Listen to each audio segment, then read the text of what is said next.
Batang professor ang nakalaban na ito si Jem. Ang lupit ng ball handling. Talagang nagbabakbakan silang dalawa. Sobrang solid ng galawan ng batang to. At ang ma-score nga si Jem ay tinusmol siya nito. Kaya lang maya-maya lang nag-ibang takbo ng laban nila.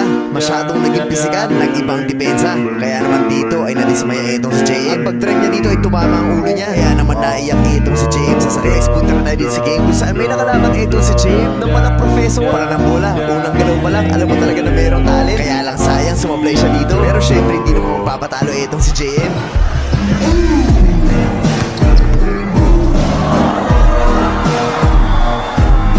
At dito sa possession na to, talaga maigpit ang depensa. Dumula si Jem at dito sumubsog silang dalawa. Kung kanina naisahan siya ni Jem, ngayon mas naging alerto. Kahit anong pihit ni Jem, talaga nandun siya para tumibensa. Dito nagpakita na siya ng husay sa ball handling skills.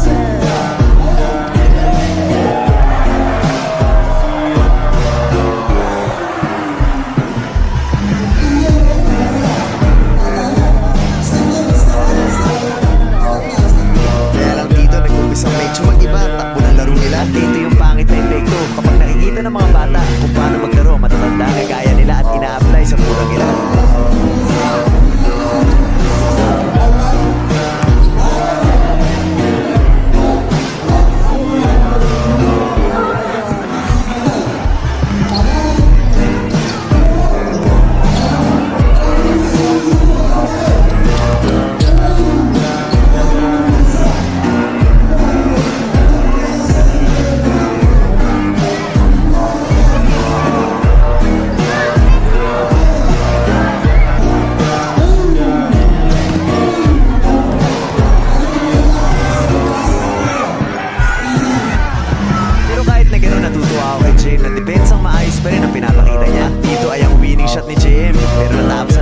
Umiiyak siya. Ang drive niya dito ay tumama ang ulo niya at hindi niya napigilan na umiyak.